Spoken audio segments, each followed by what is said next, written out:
Ինչպես գիտեք, գնումների օրենսդրությամբ շահերի բախման համակարգը ներկայիս դրությամբ ոնց է աշխատում, երբ առկա է շահերի բախում գնահատող հանձնաժողովներ արված անձի եւ մասնակցող կազմակերպության միջև, ապա տվյալ դեպքում գնահատող անձը ուղղակի ինքնաբացարք է հայտարարում եւ գործընթացը շարունակվում է։ Սակայն այս մեթոդը վերջի տարիների ընթացքում եւ նախկինում էլ բավականին շատ քննադատության է ենթարկվել ինչպես մասնավոր հատվածի քաղաքասարակության մեր միջազգային գործընկերների միջև եւ ուսումնասիրելով թե ստեղ ոնց է կարելի խնդիրը լուծել, առաջարկվել է հետեւյալ մոտեցումը, որ առաջարկում է սահմանել եւս 3 մակարդակ եւ այդ մակարդակներում ներառված անձանց հետ փոխկապակցված կազմակերպություններին արգելվի մասնակցել որոշ գնումներին։ Մասնավորապես առաջին մակարդակում մենք ներառել ենք այն անձանց, ում ազդեցությունը գնումների համակարգի կամ պետական հատվածի որոշումների կայացումների վրա գրեթե անհնար է սահմանափակել, այսինքն այն դեպքերն են, որտեղ ուղղակի ակնհայտ է, որ եթե մարդը այդ պաշտոնեական դիրքն է զբաղեցնում, ապա հավանականությունը, որ ազդեցությունը 0 է, գրեթե հնարավոր չի նման պնդում անել, մասնավորապես այդ անձանց մեջ մտնում են Հայաստանի Հանրապետության նախագահ, Հայաստանի Հանրապետության ազգային ժողովի նախագահ, Հայաստանի Հանրապետության վարչապետը, փոխվարչապետերը, լիազորված մարմնի ղեկավարը եւ լիազորված մարմնի տվյալ գործառույթը համակարգող նախարարի տեղակալը, այսինքն գնումների օրենքը օրենսդրության զարգացման եւ քաղաքականության համար պատասխանատու տեղակալը։ Ինչի ենք այս մակարդակները սահմանել, որովհետեւ այդ մարդիկ ցանկացած գնումների գործընթացի վրա, օրինակ ասում են հաճախ, բայց տեղակալը ինչ կարող անի, նույն ձևով ինքը քաղաքականություն է մշակում եւ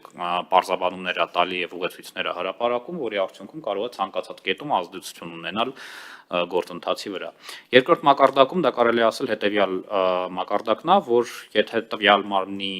կամ տվյալ մարմնին ենթակա մարմիններին գնումներին արգելվում է մասնակցել, հիմնականում այս մակարդակում դա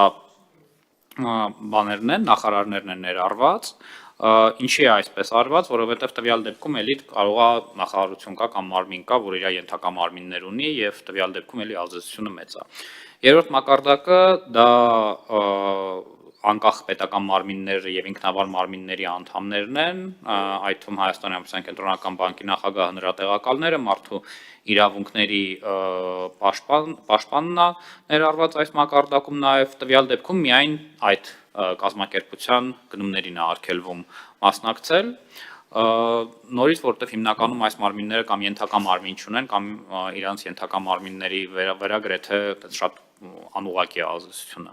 Վերջապես նույն մակարդակը 4-րդ մակարդակը մնում է, որովհետև պարզա, եթե օրինակ երկու առաջատար մասնագետա կամ ինժեները մի ինժեներին կամ մի առաջատար մասնագետին շատ հանգիստ կարելի է մեկ այլ առաջատար մասնագետով փոխարինել, այսինքն ստեղ երկու սկզբունք է գործը,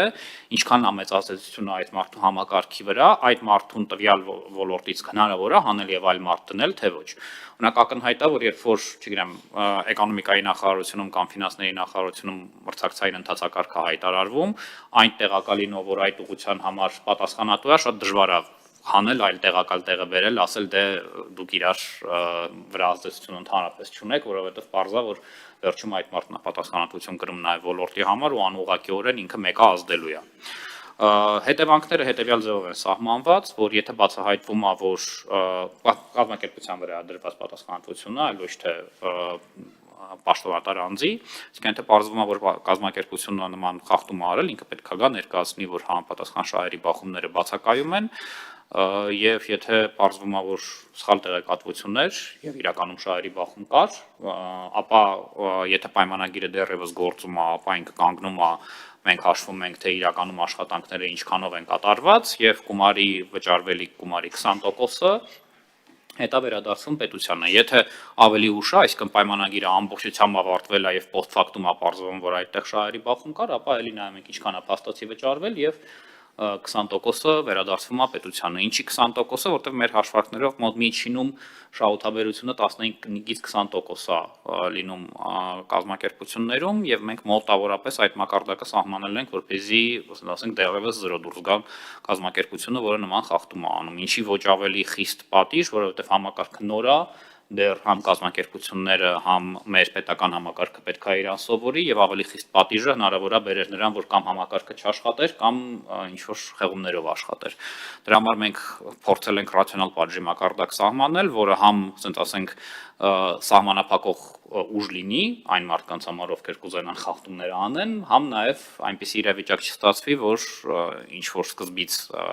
մասնակցություններում էական խնդիրներ առաջացնենք ինչպես մասնավորի, այնպես եւ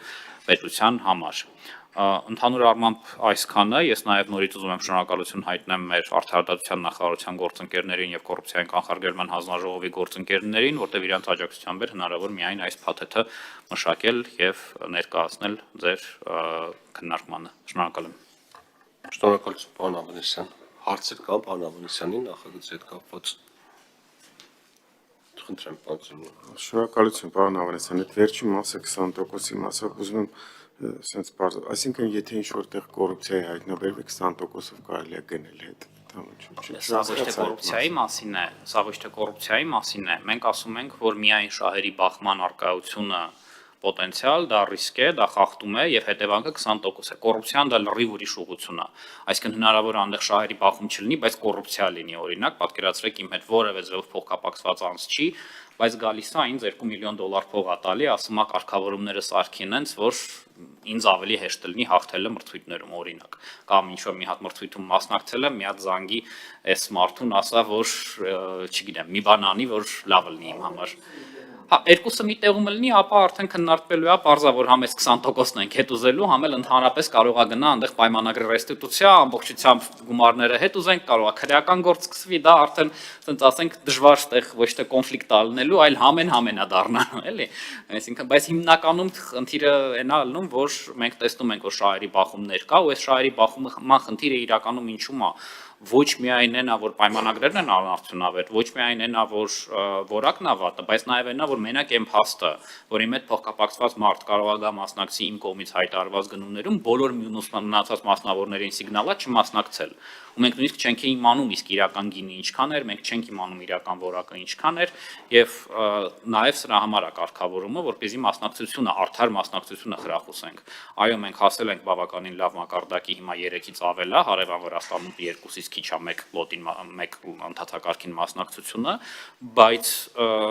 հիմա մենք հասել ենք մի կետի, որտեղ նաև մասնավորը եւ նաև լուրջ շինարարական աշխատանքներ կամ IT ծառայություններ կարող մասնավորը այս կարգավորումների բացակայությունը հանգեցնում է նրան, որ իրանք անհանգստանում են։ Եվ օրինակ իրանք իրավաբանները, նաև միջազգային կազմակերպությունների իրավաբանները, երբ որ մենք թվային գնումների տենդեր էինք իրականացնում, մեզ անդադ հարցնում էին, ասում էին, իսկ ստեղ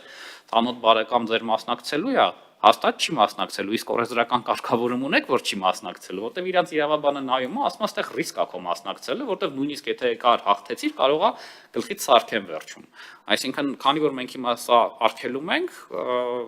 ամենայն հավանականությամբ պետքա նաև դա ազդակ լինի մասնավորին, որ չէ, այստեղ արդար է լինելու, եկեք մասնակցեք, իսկ եթե պարզվի, որ խախտում կա, հետևանք է լինելու դրա համար։